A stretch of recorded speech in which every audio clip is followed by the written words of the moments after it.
अस्सलाम वालेकुम फ्रेंड, ये एसीडीसी पंखे का सर्किट ये बिजली पे ऑन होता है और सोलर पे ऑन नहीं होता। इसके बाद मुकम्मल तफसील आपको इंशाल्लाह बताऊंगा कि ये क्यों सिस्टम इस तरीके होता है और कौन सी चीज़ तब्दील करनी पड़ती है और कौन सा पैनल जो है इसको नुकसान देता है और कौन से पैनल पर ये बेस्ट चलेगा।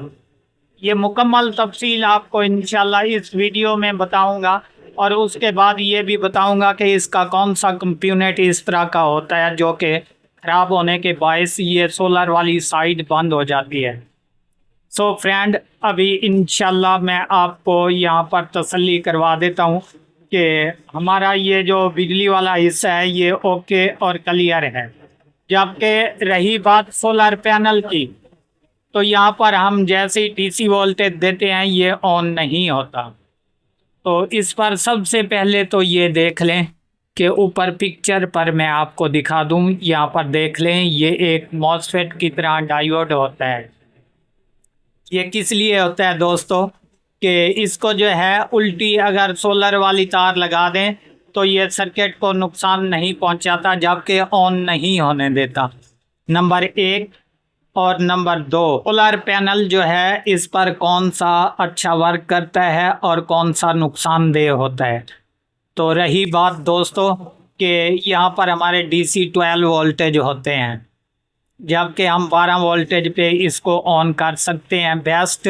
और इसके बाद 180 वाट वाली जो सोलर पैनल है, जबकि उसके 19 से 20 वोल्टेज पावर होती है, वो यहाँ पर बेस्ट वर्किंग करेगी। जबकि आजकल 220 वाट वाली जो सोलर पैनल है उसमें तकरीबन 25 वोल्ट होते हैं, तो उसकी DC पावर जो है वो 25 वोल्ट होती है, जो कि इस सर्किट को नुकसान दे जाती है। यहाँ पर रिकवरेज के लिए 12 वोल्टेज 12 बेस्ट, और इससे ऊपर जो है आप 19-20 तक इसको रिकवर कर सकते हैं। अगर 20 से ज़्यादा वोल्टेज देंगे तो ये सर्किट नुकसान की तरफ चला जाएगा। जबकि अभी यहाँ पर गौर से देख लें, ये जो मैंने डायोड बताया था ये अभी यहाँ से डेड हो चुका है, जबकि बिल्कुल ये ख़राब हो चुका है। जब मैंने इसकी सोलर पैनल के वोल्टेज चेक किए तो वहाँ पर 25 वोल्टेज मौजूद थे, जिसकी वजह से ये मसला पड़ा। तो अभी ये शॉर्ट है, इसके तब्दील करने से इंशाल्लाह ये बिल्कुल ओके हो जाएगा। और उसके बाद अगर रीट्राई के लिए आपने कुछ करना है तो यहाँ पर आप देख लेंगे छोटा सा एक कैपेसिटर है, जबकि ये 220 UF 35 वोल्ट में होता है, तो इन मॉसफेट के साथ होता है। अगर यहाँ पर आपका पंखा ऑन नहीं हो रहा DC साइड पर, तो इसकी बैक साइड पर आप पावर दे सकते हैं। जबकि यहाँ पर उल्टा कर लेते हैं, इस तरफ ग्राउंड और इस तरफ प्लस का हिस्सा, दाएं तरफ प्लस वोल्टेज, बाएं तरफ जो है ये ग्राउंड वाला। यहाँ पर आप डायरेक्ट जैसे तारें लगाएंगे ये बिल्कुल ऑन हो जाएगा सोलर वाली साइड। जबकि इसके अलावा अगर मज़ीद सेफ्टी चाहिए आपको तो ये तब्दील कर दें, क्योंकि अगर उल्टी तारें लगा दें बच्चे तो ये ख़राब नहीं होता। जबकि इंशाल्लाह अभी मैं आपको चेक करवा देता हूँ कि ये शॉर्ट हो चुका है बिल्कुल, जिसके बायस ये सोलर पे ऑन नहीं हो रहा। सो फ्रेंड, आपने मल्टीमीटर जो है बीप की रेंज पे रखना है ताकि ये वाला जो डायोड है ये हम चेक कर लें क्या ये ख़राब है या शॉर्ट है।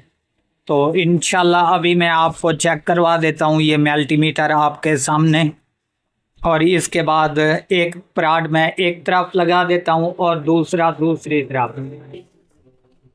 तो यहाँ पर देख लें जनाब, ये बिल्कुल शॉर्टेज है, जबकि आपके सामने ये मैं ऊपर वाले पॉइंट पर लगाने लगा हूँ। ये ऊपर एक प्राड मैंने दाएं तरफ लगा दिया, एक ऊपर लगा दिया है, यहाँ बिल्कुल शॉर्ट।